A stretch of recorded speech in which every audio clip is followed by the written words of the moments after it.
So here we are. Thanks everybody for being here. We may have a few more people stroll in yet. Uh, my name is Brian Piergrossi. Really grateful and appreciative to be here with you. We're here every Thursday night, live 7 p.m. Eastern, and then we you can see the playback on YouTube and podcast format as well. We had a great retreat this past weekend at our place here in Southwest Virginia. So I want to make some space for reflections from people that were there because quite a few of the people that are here live were there. Kind of get reflections for what that experience was like for them, what the takeaways were. Um, and we have a next retreat, which is an annual retreat that we do, which is the New Year's retreat.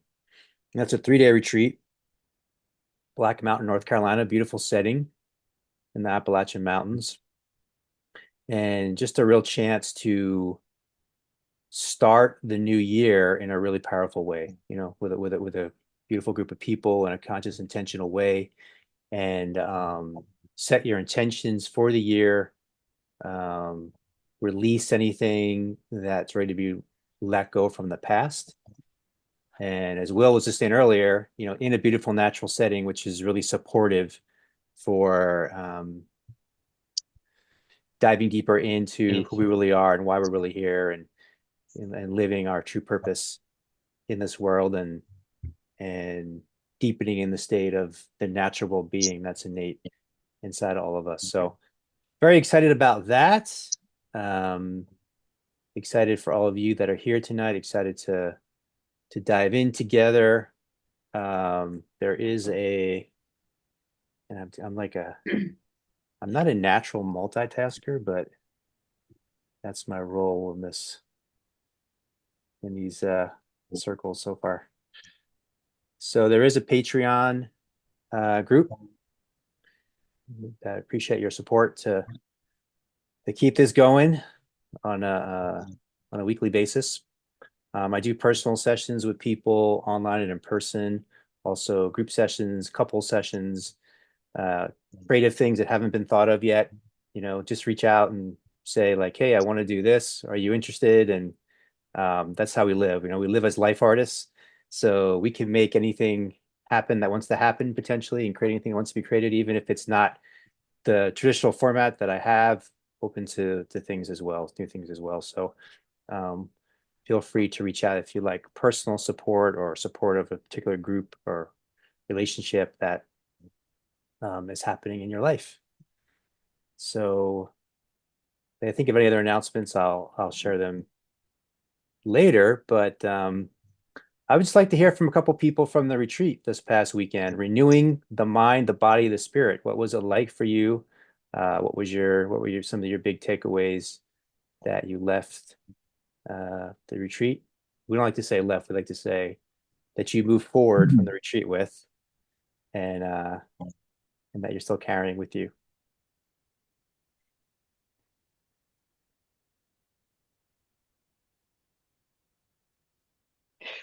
Yeah, Brian. Hey Jeff, So how's it going? good.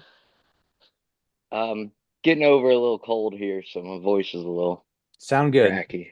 Okay.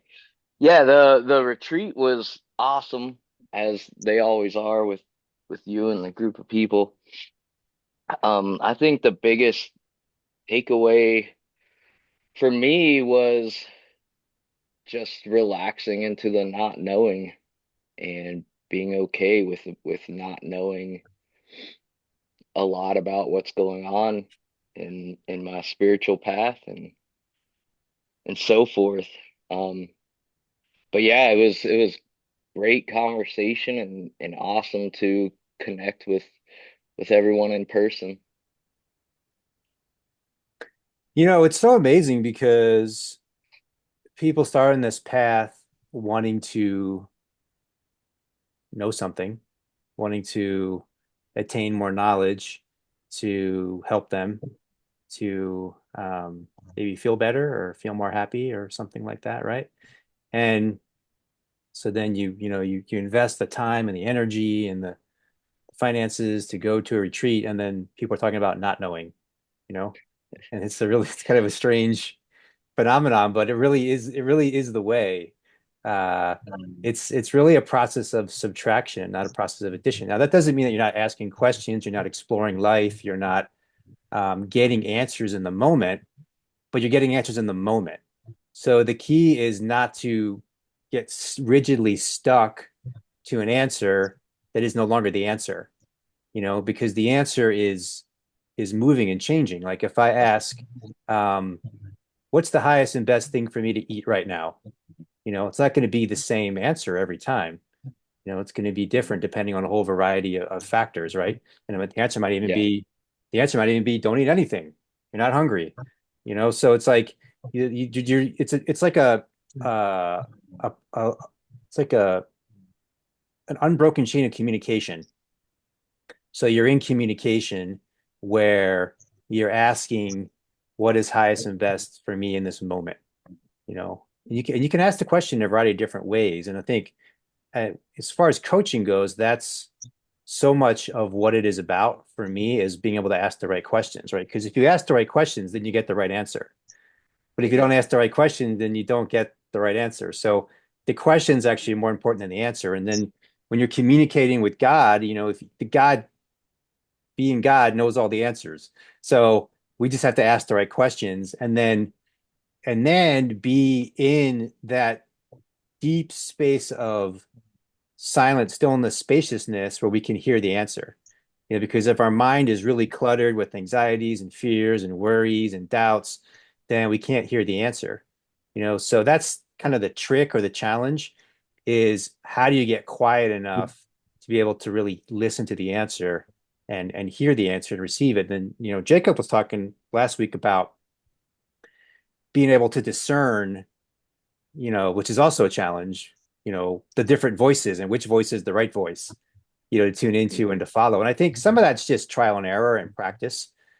If there's multiple voices going on inside you, you might follow one and be like, oh, that guy's a troublemaker. Don't listen to him, And then you try the other voice, and then and then you find that voice, which is the still voice of God, as some people call it. And then you're able to just the more you're able to tune into that, hone into that, then you know what to do. You know the right answer. You know the direction. Um, the ego can get cocky and think it doesn't need that kind of guidance, but then we get humbled again, and then we're searching for that guidance again. So that is like really the power of the retreat, retreat spaces to be in uh, that receptive place together. So yeah, I love that deepening and the not knowing. Not knowing doesn't mean the way we're talking about doesn't mean a place of confusion. It's actually like an inner clarity.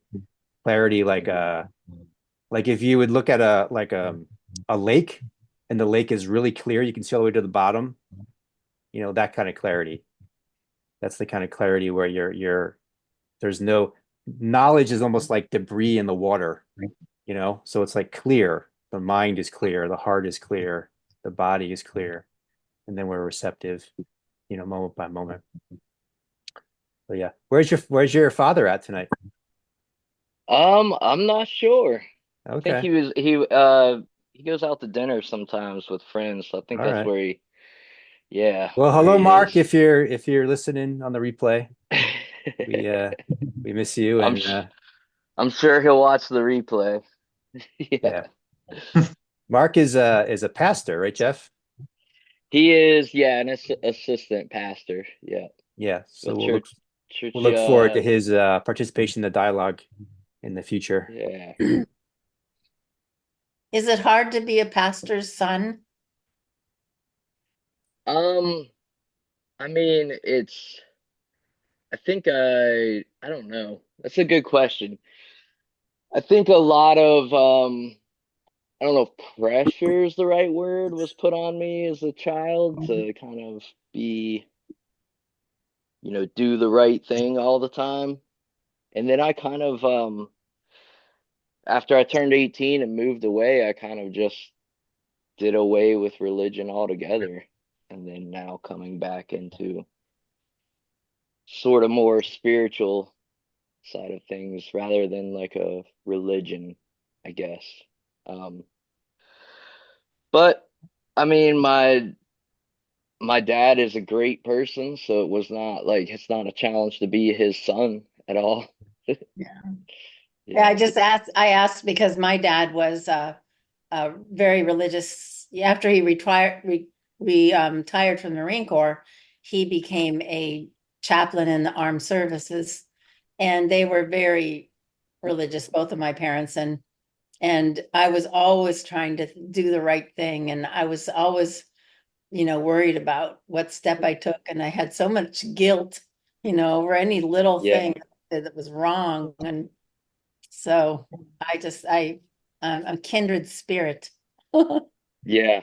It Yeah. all irons out in the end when you're true to yourself and when you're brave enough to tell them that you're on your own path and you respect them, but I'm doing this. And if they agree, it's really nice.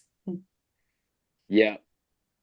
I think Yeah. Jeff and That's his dad have been developing a really inspiring relationship where they're really talking to each other pretty openly about spiritual inquiries and listening to each other and learning from each other. And um, I've been humbled to witness some of that.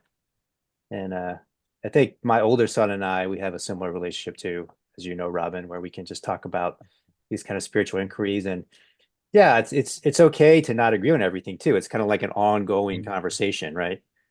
That's one of the strange things I think about the way the media is right now, where it's like if somebody disagrees with you and they're like a demon, they're like the devil, and you have to hate them. And it's like it's really kind of silly. It's kind of, and I think it's intentional, right? It's like they're trying to create this divide. But I think it's interesting to have different perspectives and discuss and be listening, and it's sort of the conversation isn't over. It just continues their whole life. I think that's, especially when you're family. yeah. So it's good stuff. Yeah. It's been great with me and my dad. It's awesome. So Hmm. thanks, Dad. When Yeah. He made a few nice, a few timely, valuable contributions last week, I thought as well. So appreciate that. What about you, Will? What was your takeaway from the retreat? I was just really grateful to be there. It was a inspiring and peaceful time. And the thing that I noticed, like the following few days, and I actually celebrated my birthday on Tuesday. So I just noticed like a really a deeper, like palatable kind of sense of devotion, like almost like a magnet within, like a deeper sense of love for kind of like I guess the kingdom within, Hmm.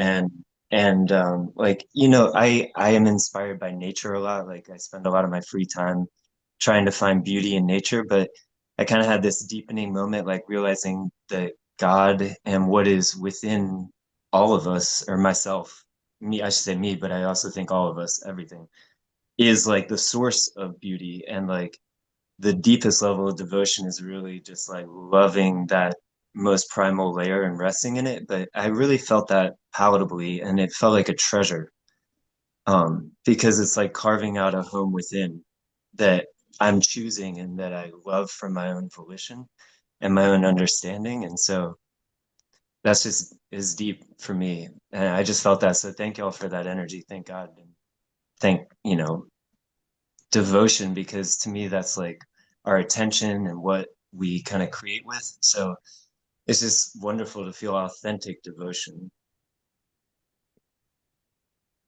Thanks for sharing, Will. Yeah. I want to touch on that word devotion in a bit, but a little bit later, I think.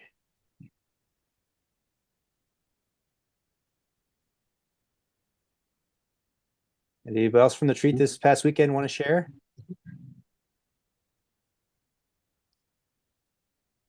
takeaways?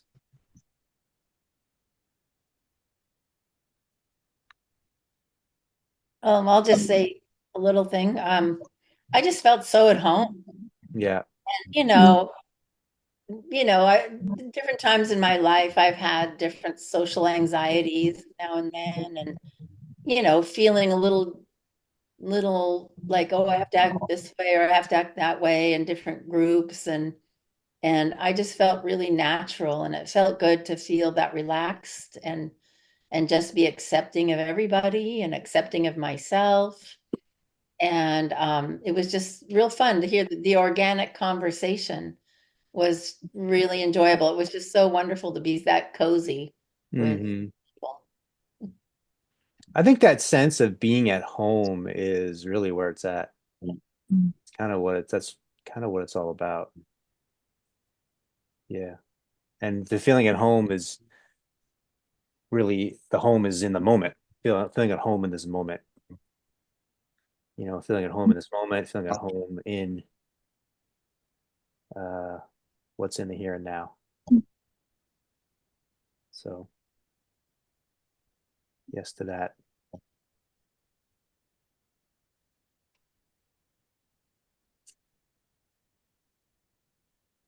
Okay, we're gonna do something different because doing things that are different is fun. Um, I'm gonna read something, and it's a little bit long, but I think it's gonna be one of the most powerful things that I've ever read. So I'll do that in a second. I want to say before that though, something else came into my consciousness where just being mindful, as we move forward here to um, look at how you can make positive transformation in your life. Sometimes we talk in a way that's kind of abstract, and there is this thing. There's a term called spiritual bypassing, where people will think about spiritual concepts as a way to avoid the you know, actual life that they're living and the challenges in their life and the ways that they're avoiding facing themselves, you know. So I just want to encourage us to have the courage to face ourselves, and to be authentic and to be genuine and look at ways that you can transform your body, your mind, your heart, your relationships, your finances, your work, your purpose, your connection with God, your family, your community, your friendships, all of this stuff can be um, a new creation in all these areas. So just putting that out there that real transformation can happen through this space together when that intention is there and people are dedicated to it together, and that we use this space for that, and not a way to avoid making those transformations that need to happen in our lives. And a lot of people in this space I know, and they've made some amazing transformation, even over the past year, even over the past few months. They've made amazing transformations in their lives, so they can really be an inspiration. You can be an inspiration to each other in that way. So I was like, what is the title of this book? And the reason I couldn't figure the title of this book is because the title of the book is only one letter, which is I. This is David Hawkins. I know it's hard to. There it is. These stupid things, man. All right. Anyway, it's not going to work. But the book is I by David Hawkins. And so this is a passage from the book. I'm going to read it. It'll probably might take up to 5 minutes, and then we can discuss afterwards.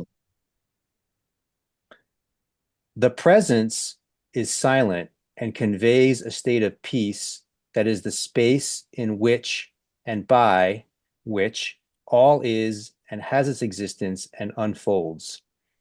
It is infinitely gentle and yet like a rock. With it, all fear disappears. Spiritual joy occurs on a quiet level of inexplicable ecstasy. The experience of time stops. There is no apprehension or regret, no pain or anticipation. The source of joy is unending and ever present, with no beginning or ending. There is no loss or grief or desire. Nothing needs to be done, as everything is already perfect and complete. When time stops, all problems disappear. They are merely artifacts of a point of perception. As the presence, and he capitalizes presence with a capital P, as the presence prevails, there is no further identification with the body or mind. When the mind grows silent, the thought, I am, also disappears, and pure awareness shines forth to illuminate what one is, was, and always will be, beyond all worlds and all universes, beyond time, and therefore without beginning or end. People wonder, how does one reach this state of awareness? But few follow the steps because they are so simple. First, the desire to reach that state was intense. Then began the discipline to act with constant and universal forgiveness and gentleness without exception. One has to be compassionate towards everything, including one's own self and thoughts. Next came a willingness to hold desires in abeyance and surrender personal will at every moment. As each thought, feeling, desire, or deed was surrendered to God, the mind became increasingly silent. At first, it released whole stories and paragraphs, then ideas and concepts. As one lets go of wanting to own these thoughts, they no longer reach such elaboration and begin to fragment while only half formed. Finally, it was possible to surrender the energy behind the very process of thinking itself before it even became thought. The task of constant and unrelenting fixity of focus, allowing not even a moment of distraction from meditation, continued while doing ordinary activities.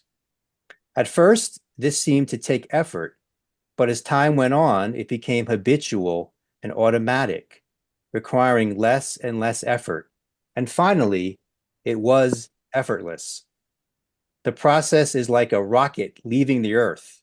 Initially, it requires enormous energy, but then less and less as it leaves the Earth's gravitational field, and eventually it moves through space under its own momentum. Suddenly, without warning, a shift in awareness occurred, and the presence totally prevailed, unmistakable and all-encompassing. There were a few moments of intense apprehension as the self died, and the absoluteness of the presence inspired a flash of awe. This breakthrough was spectacular and more intense than anything before. It had no counterpart in ordinary experience. The profound shock was cushioned by the love that is the presence. Without the support and protection of that love, it seemed that one would be annihilated.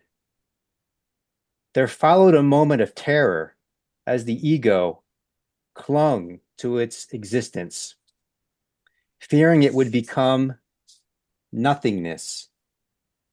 Instead, as it died, it was replaced by the self as everythingness, the all in which everything was known and obvious in its perfect expression of its own essence.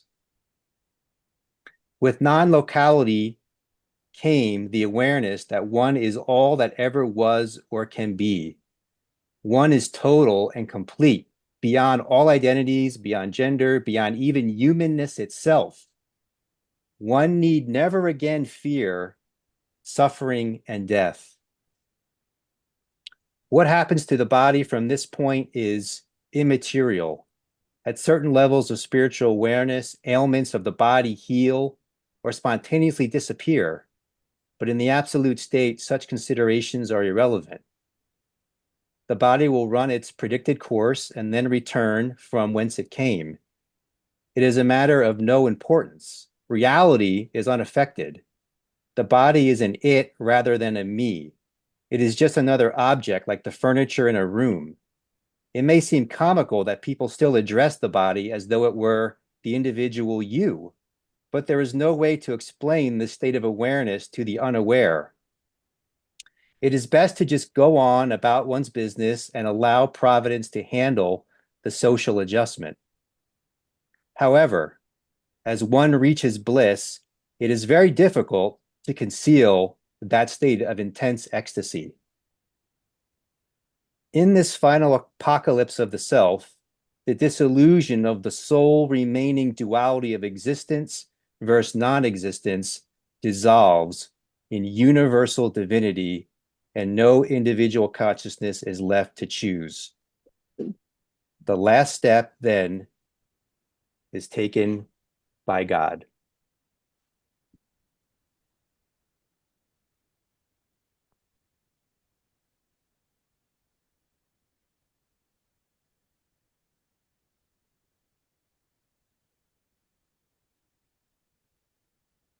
Well,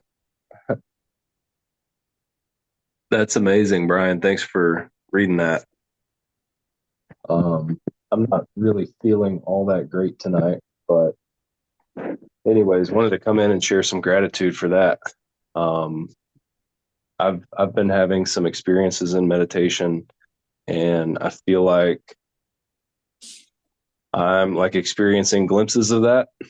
Um, and just had an amazing time at the retreat. And I've experienced a few conversations with some folks that it wasn't always so easy for me to communicate with before. And after the retreat, just um, feeling like I was really able to like empty out and gain more of a connection with God and have more of an inner peace to communicate with these folks, where it was a little difficult and frustrating for me before the retreat. And my intention going into the retreat was just to empty out myself. And my prayer has been for a while that I just become an open vessel for God to move through me. So yeah, just feeling lots of gratitude right now. Really grateful to be just in this experience, surrounded by all these great people and all this huge amount of love is just a beautiful thing. And I'm super grateful. Thank you for sharing that. Thanks, Jacob. Thanks for sharing.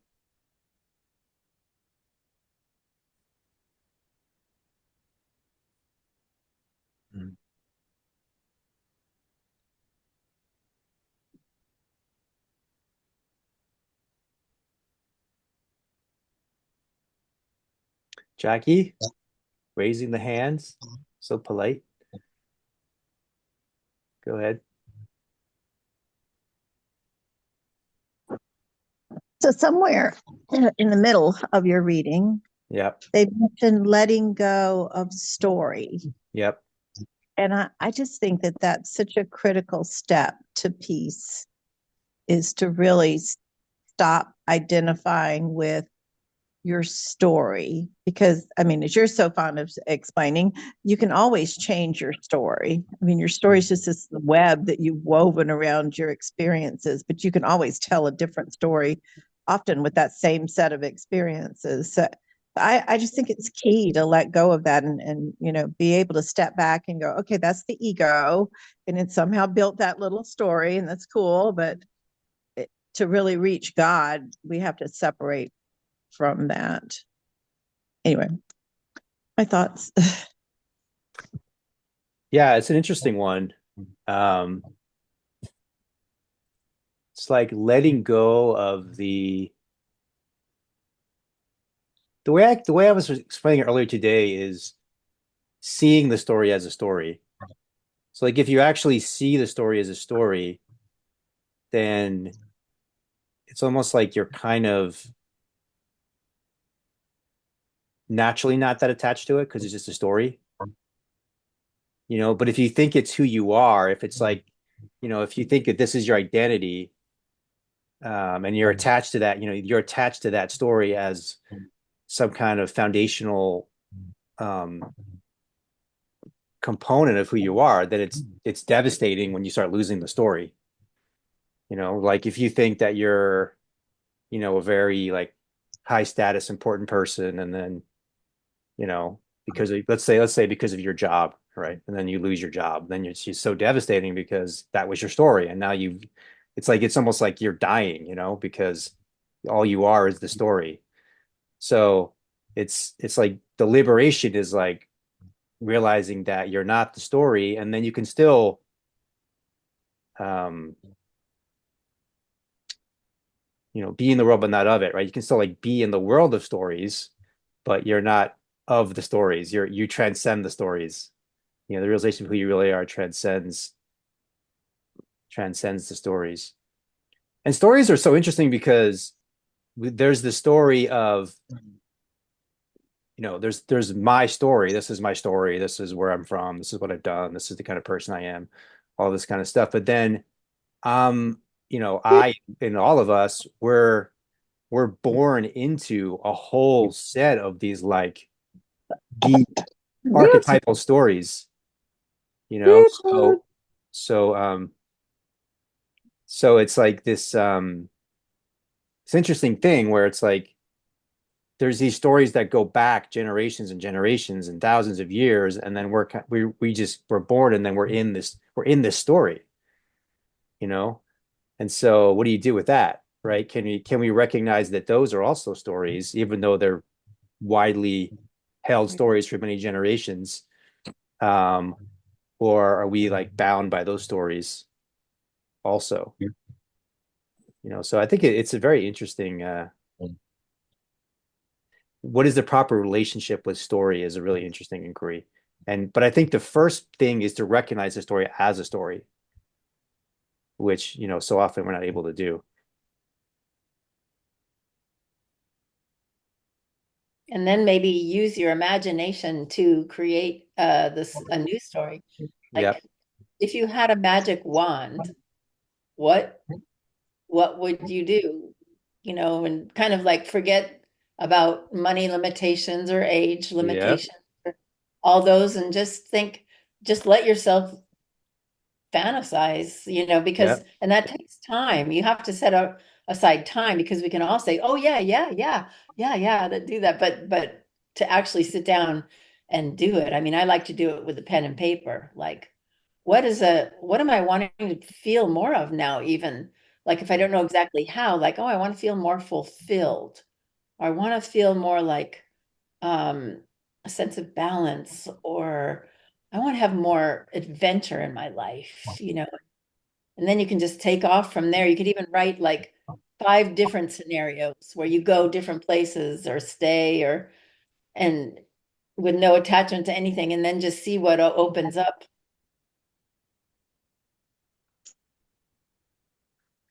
So yes, a lot of the end of the first session with a coaching client, I usually always ask, if anything's possible, what do you want to create?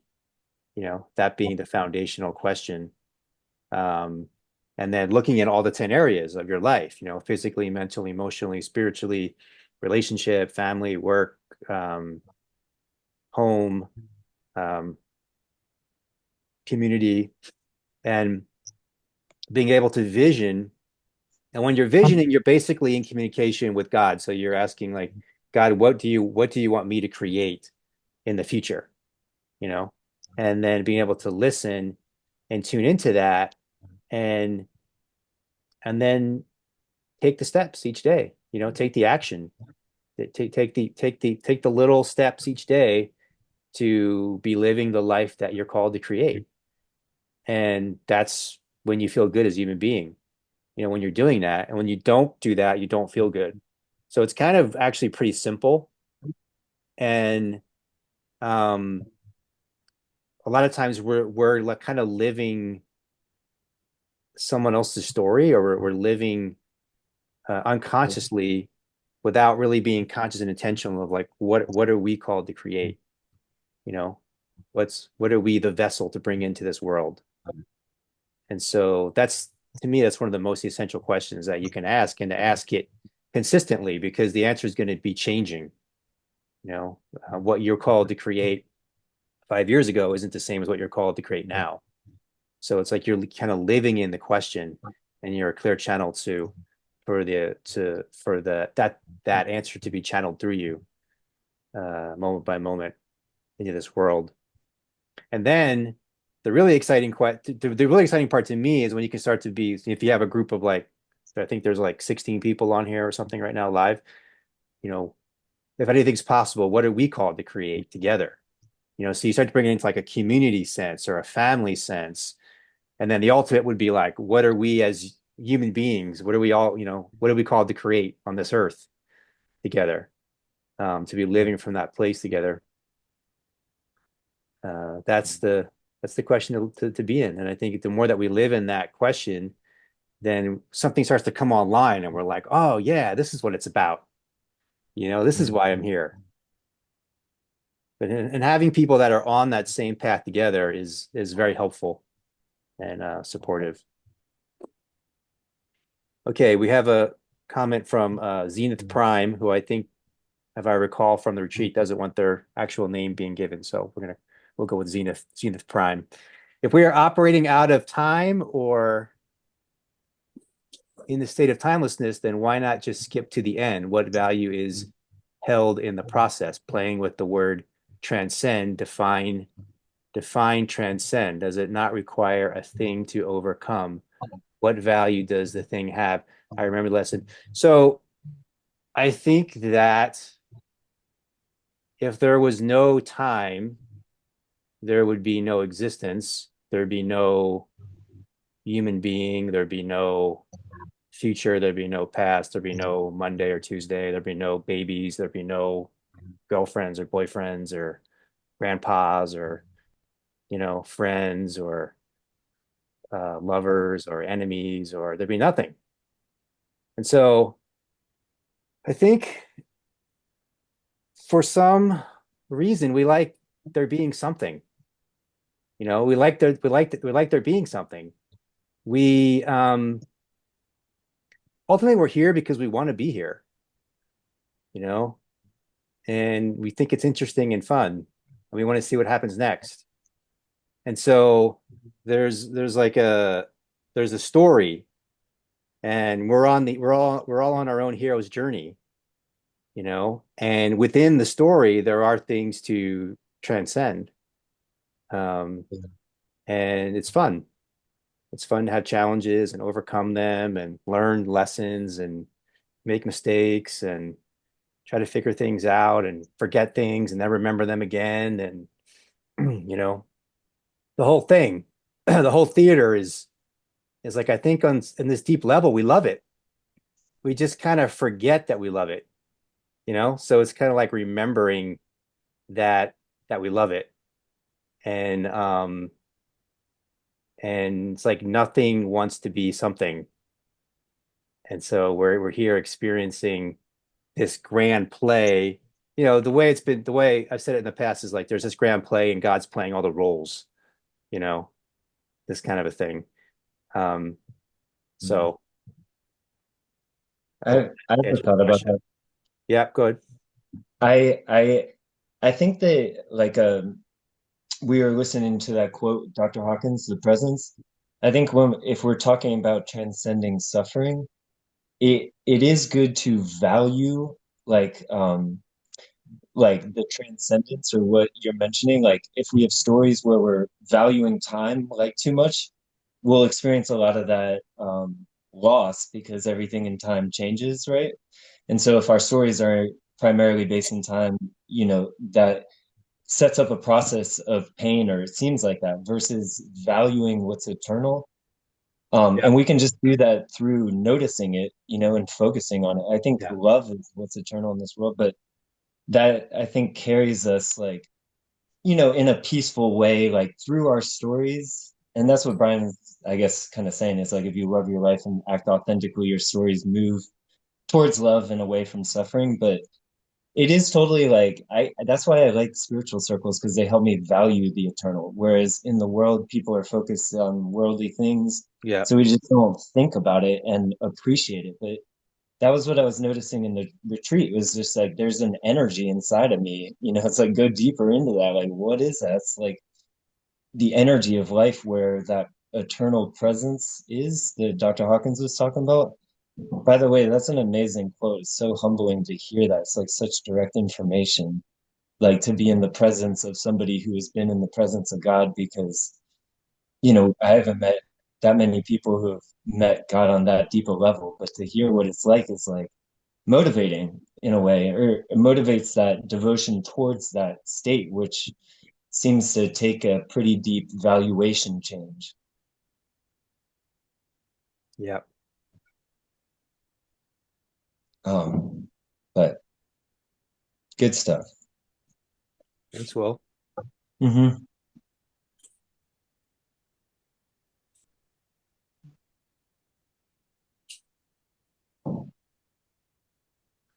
One thing I think is interesting in the state that he describes is it's an effortless state. And there's always this paradox of like, well, if it's effortless, then how do I make effort to get to a place that's effortlessness? So there's always these paradoxes on these journey. There's like all these different points where there's paradox. Um, but the state, it is an effortless state, and it's an effortless state because when you're in union with God, God is the doer, and the ego doesn't need it. The ego can just totally relax and rest and let God be the doer, you know, and then God can do things like greater than you could ever do them, So why not let God do them through you? Is is a space, and that brings me back to devotion. So in the space of effortlessness, and this part's like I know can be confusing to certain people, but in the space of effortlessness, there actually is no choice, and it's actually incredibly liberating. It's like incredibly freeing. So that's why it's like it's not my will, it's God's will. So you're in an effortless state where you're just kind of like it's almost like you're just watching things appear, effortlessly. But what appears is awesome. What appears is like perfect. Not perfect in the way the ego wants it to be perfect. Like it may not look, the way the ego wants it, but there's a deeper knowing that there's perfection in it. And so devotion, the word actually means having no vote. That's what devotion means, having no vote. You're void of a vote. So it's like you're so devoted that there's no other options. Like if I'm devoted to you solely, there's no other options. I'm not like looking over here, I'm devoted. There's no options. And so that's this kind of place of effortlessness is like there's no other option but this moment. So I'm fully here with you in this moment.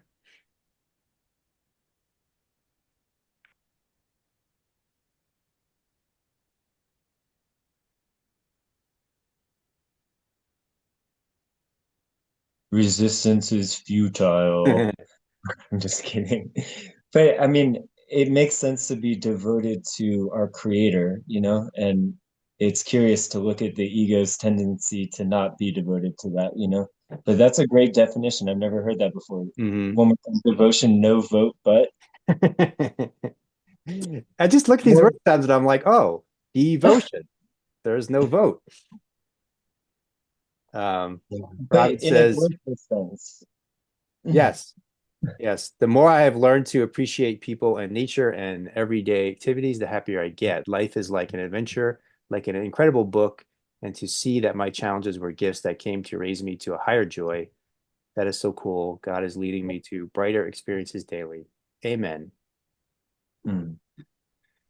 Brad says, giving up the tendency to want to control our experience and paths in life goes hand in hand with faith.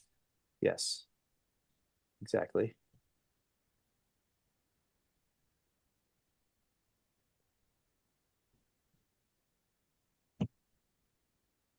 It's almost like the whole joke on earth is thinking that our will could be better than God's will, and then waking up to the realization that like the maker of the cosmos beyond the cosmos would like is actually always been trying to create through us or something.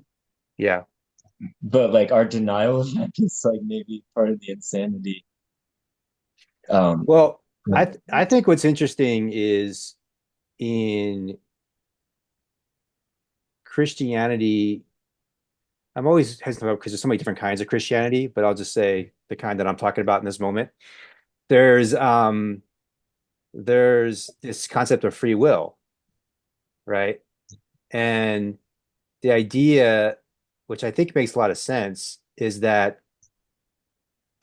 God loves you so much that unconditionally that you have free will to do what you want, right? So like with my son, right?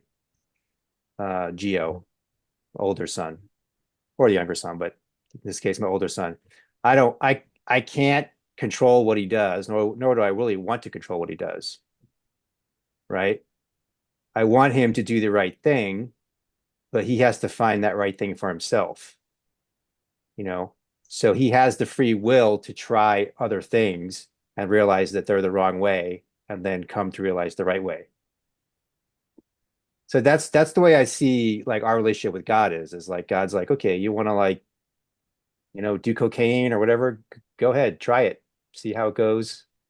I'm here when you want to come back to me. You know what I mean?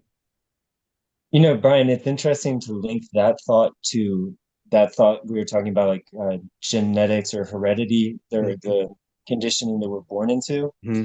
Because it seems like to me that our collective mind or my mind, the mind of Earth, made that choice somehow, in a previous state. And then poof, we were in this world of time, with our own free will, Mm-hmm. but within a limited sphere. We're not God.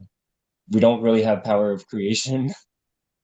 We just have this, limited plane to test out that free will. But what's interesting is it seems like, we're born into, I guess, the dynamic of it, and then almost working our way back up to where the power of where that decision maybe came from.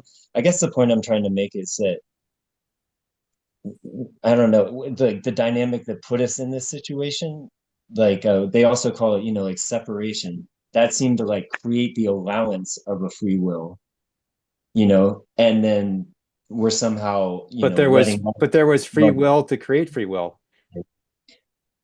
I suppose that's just God's nature. He's quite free, and he has a will to Well, create. that is an important part that is an important part. God is infinitely free, right? So that it is actually important, Right. and the He's so nature of free. reality is infinitely free. True. I believe he's so free that he could let his children have the experience of separation and the experience of death while maintaining perfect unity and perfect That's exactly continuity it. the entire time.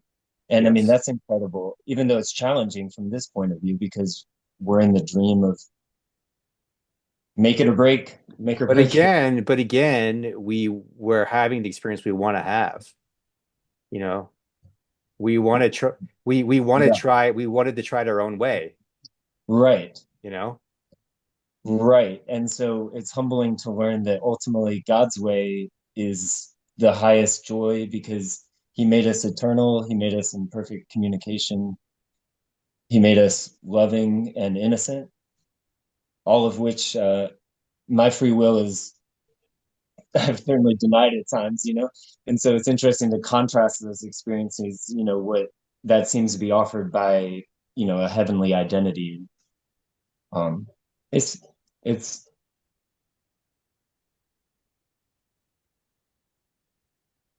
I think the what's really hard is for us as human beings is to discern God's way from the ego's way.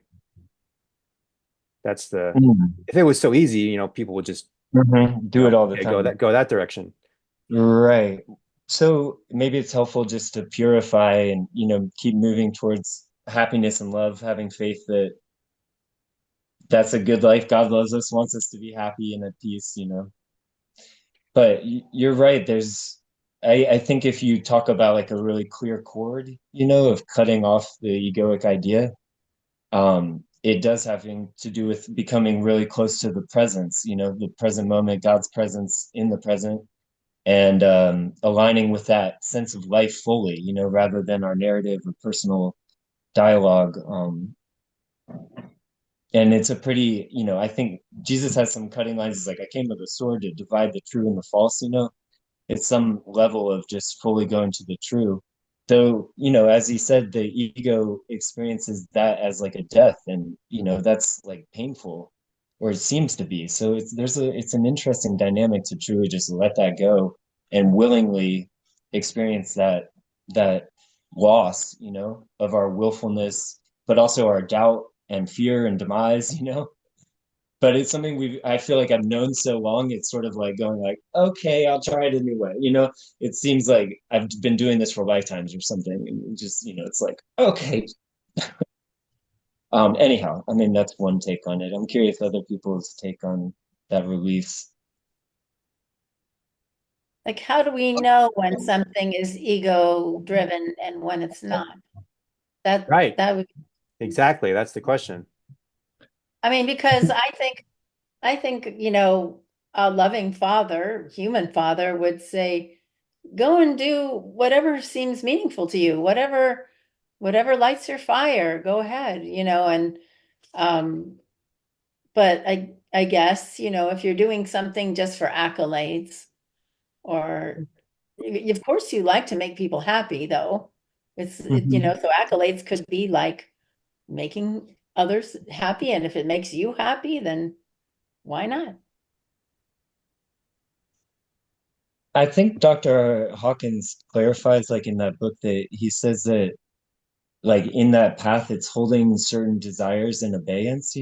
So I do agree that we're allowed to kind of go out and go through a bunch of different experiences, but then it seems like as one is gravitating towards the spiritual experience, certain desires or experiences that create negativity, which are in like the realm that the ego is kind of like bound within, he kind of describes that those are like dissolved, or you no longer like move in that direction, and in that choice, like the soul is kind of lifted into a transcendent state.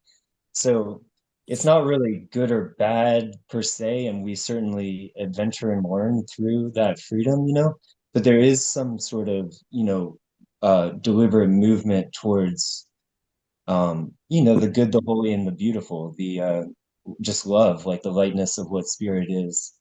And I mean, he says, I guess it's, yeah, like a full sort of devotion and relinquishment to that, like desiring that state above all things.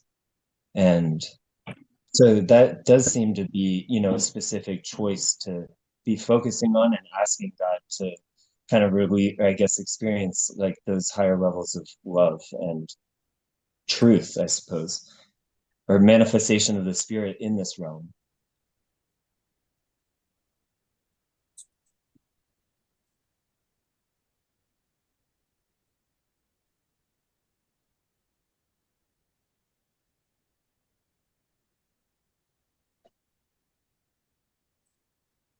Do you want to share anything by voice, Brad?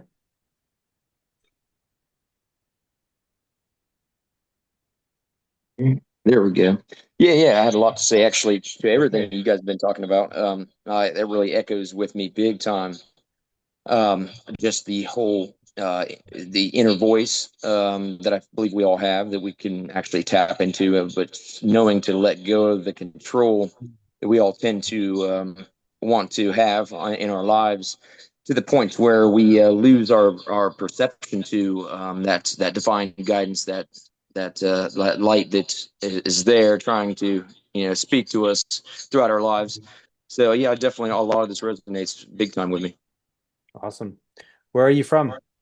Ohio. Yep, Utica, Ohio. Welcome. Great to have you Thanks. here. Yeah. Yeah, Teddy, get your toy. Get it. Get your toy, Milton. Good stretch, Milton. Ready? Ready? Got some dog training happening. That's great.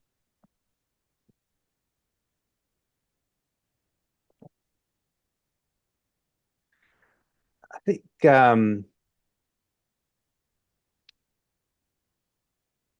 what we're talking about is deeper than emotion, right? So I feel like happiness is a tricky word, but you have to think of it as something that's not temporary or fleeting, something that's timeless, eternal, as it would say in the Bible, something that's eternal, infinite. And I'm saying something, it's not even a thing. So it's really hard to talk about this. But what it's not is temporary emotion. So it's not just continuously like chasing this emotion. Right now, the emotion we were given emotion as our guidance system, right? So there's an intelligence of it. It helps us to inform us about what's happening and you know what how to preserve the body, how to navigate relationships, so forth and so on. So it's not about discounting our emotions at all. Um, I think that emotions are really valuable to be aware of, and like that emotional intelligence is really valuable to hone in on more and more deeply. But there's something that's like deeper than emotions as well. So it's almost more like freedom or love or peace. These kind of words I think touch at something that's deeper than a passing emotion. And then maybe if one is having inspiration that leans in that direction, it's like spirit kind of led. Whereas if inspiration causes like maybe a worry or kind of like a different, I mean, I really feel you in that the emotional layer is a lot of where the guidance comes from. It's like being guided towards the peaceful option is a good way to just learn that inner voice. Or Robin, were you kind of like asking that question, like how do we know which voice or like um, way is leading which in direction? But there's yeah, a level of emotional leading too, where one is being led by peaceful experiences. Yeah, like I guess I was thinking of when you choose a career or something, Mhm. am I doing this to fluff myself up and to have everybody adore me, or am I doing it to spread an appreciation? Like I'm an artist, and I feel like when I paint, I have kind of an idealistic style and a spin on things, and I see something special in something, and I paint it with a different flair, and then somebody else can see it too, and it makes me feel really good, But I could have more of an egotistical sense, to do something that is very realistic and very like that makes people go, wow, you're so good. Like that's photographic and try to get into big museums and you Mhm.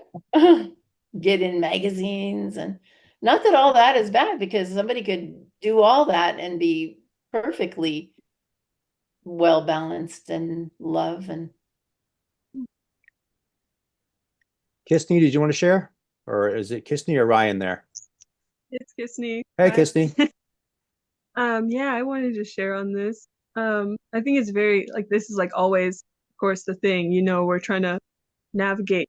But I personally experience it as like a feeling of like a compass needle or like like people talk about the path, kind of like a map feeling within the self of like whenever it's on track or it's to the true north. And I do resonate with that feeling of like identifying what is the spirit guidance by its expansiveness, by like how much it's opening the heart space opening, a feeling of peace, like it feels like a blossoming of something.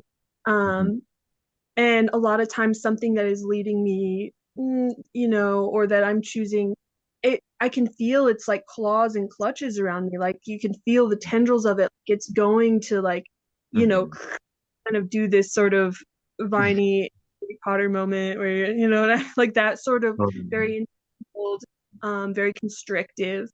And yeah, I think I just kind of wanted to share that as a way, as a feel of navigating that, or identifying what's coming from where. Oh, and I was gonna say, yeah, I feel like everybody, so when it comes to like individuals, I feel like everybody's been placed with their own unique, compass and map that is supposed to come to like, their role in this whole orchestration of life.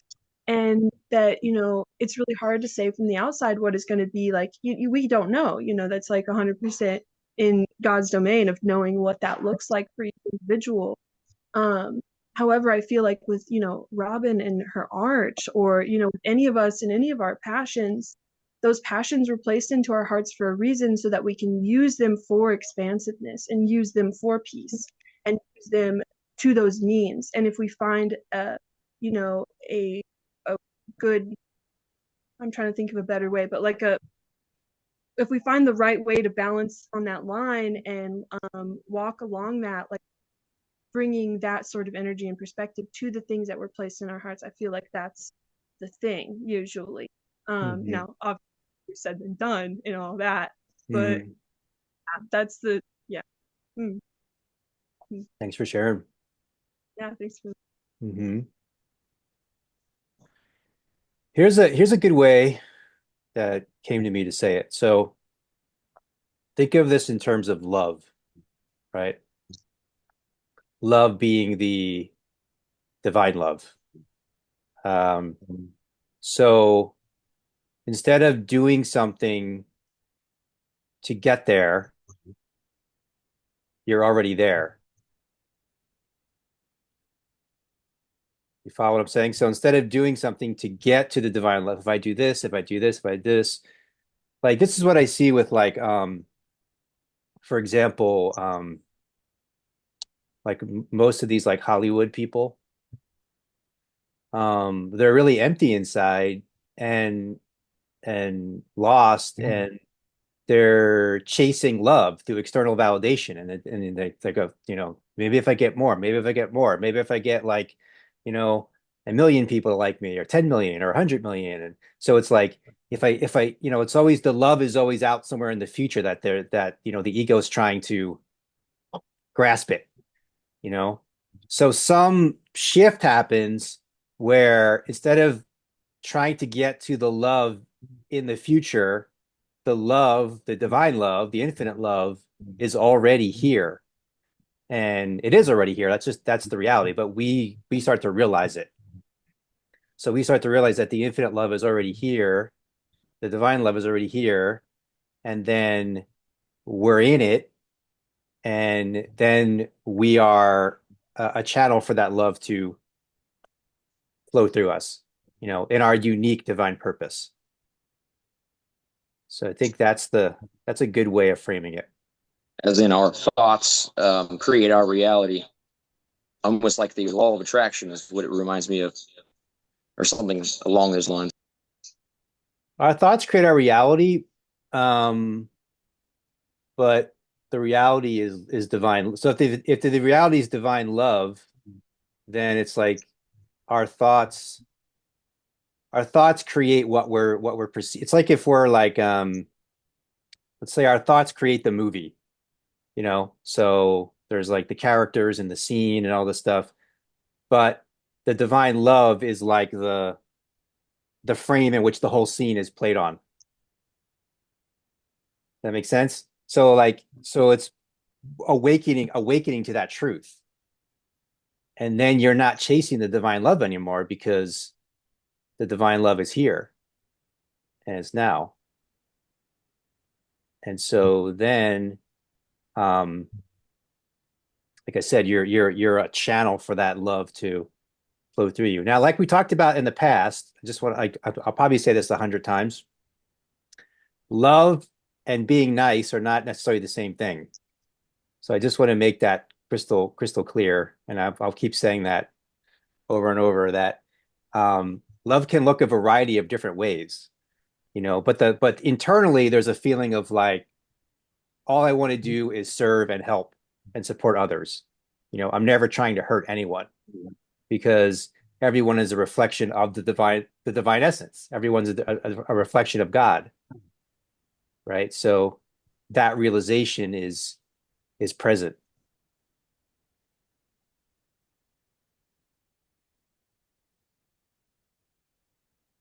Yeah, a lot of people miss the true meaning, I think, of love, because love is to care or feel for Exactly. something as yourself. And that's a hard concept, I think.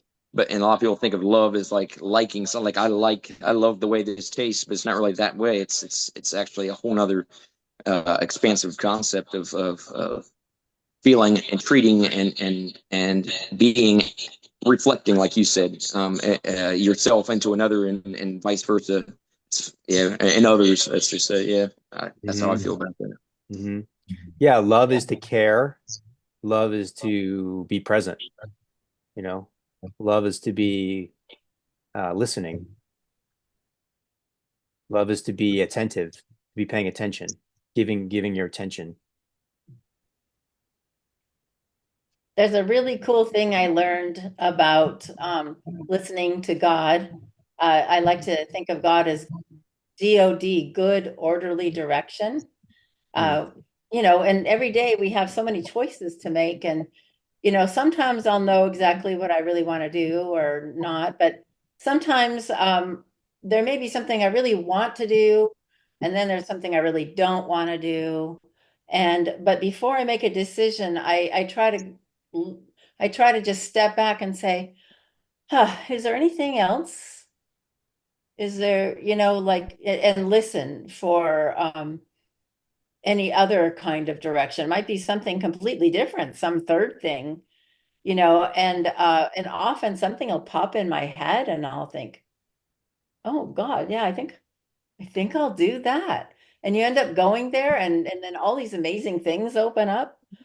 So Mm. it's really cool to do that. And you can do it like a million times a day, even for little tiny things.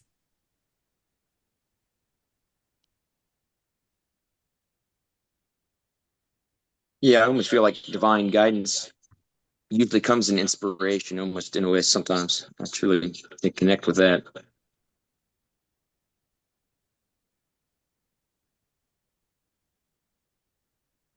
And it's okay to make mistakes. That's how you learn.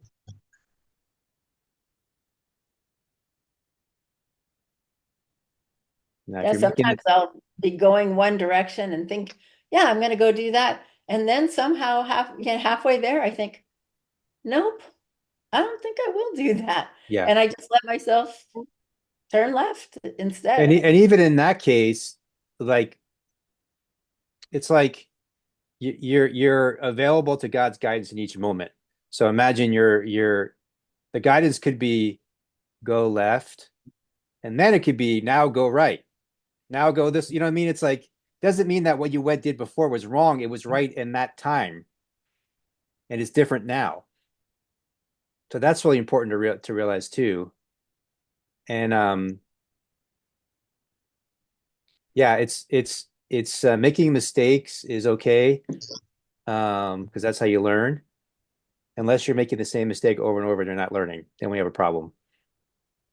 Yeah, when my mom was teaching me how to drive as a teenager, she said, now, if you miss your turn off, she goes, don't beat yourself up.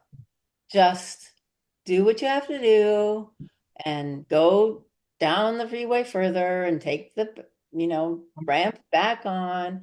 She said, you never know. You might see something would change the rest of your life because you didn't get your right turn. It might be something really important. Mm-hmm.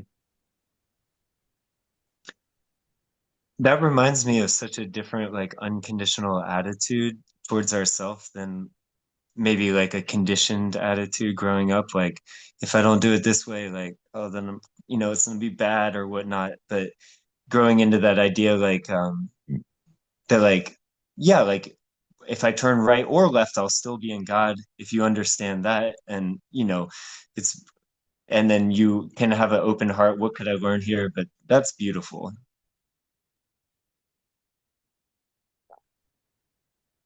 Here's a good challenge. Would anyone like to close us out with a prayer?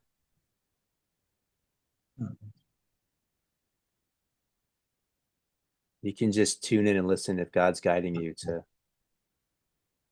share a prayer with the group.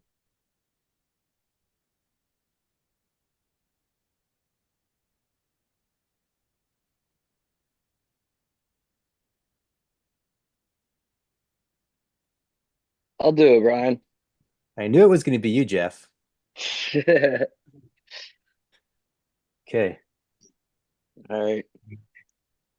Heavenly Father, just come to you. I want to give gratitude for this group of lovely human beings and the community we're building here and our time here talking.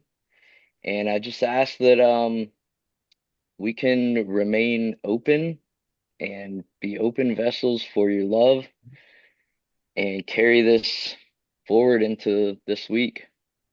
Amen. Amen. Amen. Will, you want to add anything? Amen. Thank you. That was great. Thanks, everybody. Beautiful. Really appreciate you all and appreciate sharing this space with you all and everything that's coming forward. And next week we will not be here because of Thanksgiving. So we will see you in 2 weeks. So much love and gratitude. Thank you for being here. See you then. See you in the next now. Yeah.